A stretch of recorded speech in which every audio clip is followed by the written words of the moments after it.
જેતપુર નગરપાલિકા ચૂંટણીમાં અપક્ષ પેનલો મજબૂત, જ્યારે ભાજપમાં ટિકિટ વિવાદથી માહોલ ગરમાયો. જેતપુર શહેરમાં નગરપાલિકા ચૂંટણીને લઈને રાજકીય માહોલ ગરમાયો. ભાજપમાં ટિકિટ વિતરણને લઈને કાર્યકરોમાં અસંતોષ સામે આવ્યો. વોર્ડ નંબર 1માં કનુજી ઠાકોર અને વોર્ડ નંબર 7માં સજ્જનબેન ઠાકોરને ટિકિટ ન મળતા ચર્ચા તેજ બની.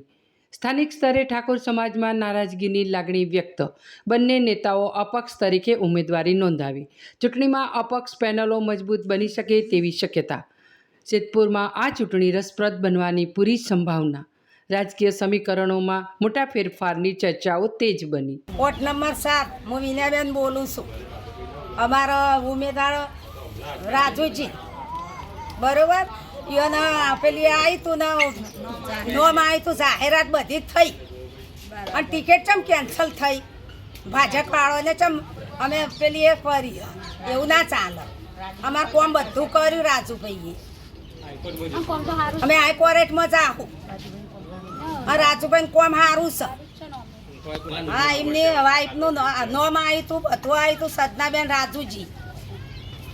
અને ટિકિટ કેન્સલ થઈ છે. ભાજપ વાળાને ચમ કેન્સલ કરી? તારે એવું થોડું ચાલતું હોય? ભાજપ વાળાનું આમ ચૂંટાઈને આવી જ હોય છે. અમારા રાજુભાઈએ બધું કામકાજ બધું કર્યું હોય. ફૂલપુરા નિવાસી હું ઠાકોર કલ્પેશ કુમાર રામસિંહ ઠાકોર વોર્ડ નંબર 1માંથી આવું છું. અમારા ઠાકોર કનુજીને 2025ના અંદર ટિકિટ મળી હતી ભાજપના અંદરથી, અને 2026ના અંદર અત્યારે ટિકિટ મળી નથી ભાજપના અંદર. તો અમને ભાજપના તરફથી બહુ રોષ છે અમને. તો 2026ના અંદર અમે કનુજીને અપક્ષમાંથી ફોરમ અને બહુમતીથી અમે જીતાડવાની કોશિશ કરીશું. મારું નામ ઠાકોર કનુજી દલાજી, વિભાગથી પૂર્વ ચેરમેન, પૂર્વ દંડક નગરપાલિકામાંથી. આ વખતે બીજેપીએ એવું કહેલું કે જે 3 ટર્મ જીતેલા હોય એમને ટિકિટ નહીં આપવી. ટિકિટ નહીં આપવાનું કારણ શું?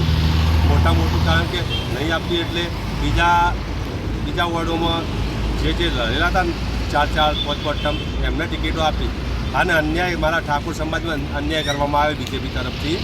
એનું કારણ એક કહું કે મારે અપક્ષમાં ઉમેદવારી કરવી પડી. એનું કારણ મોટું બીજેપીનો દોષ ઠેરવું છું. હું ગ્રાઉન્ડ લેવલનો પબ્લિકની સાથે રહેવાવાળો એક કાર્યકર્તા હતો પહેલાં, અને અત્યારે લગભગ છેલ્લી 3 ટર્મથી 2 ટર્મથી મારી વાઈફ હતી. હું પ્રમુખ પણ રહી ચૂકી અને એક છેલ્લી મારી ફર્સ્ટ ટર્મથી હું નગરપાલિકામાં બાંધકામ ચેરમેન તરીકે જવાબદારી સંભાળી અને મારા પબ્લિકનું, મારા વિસ્તારનું જેટલું બને એટલું સારું કામ કર્યું છે મેં.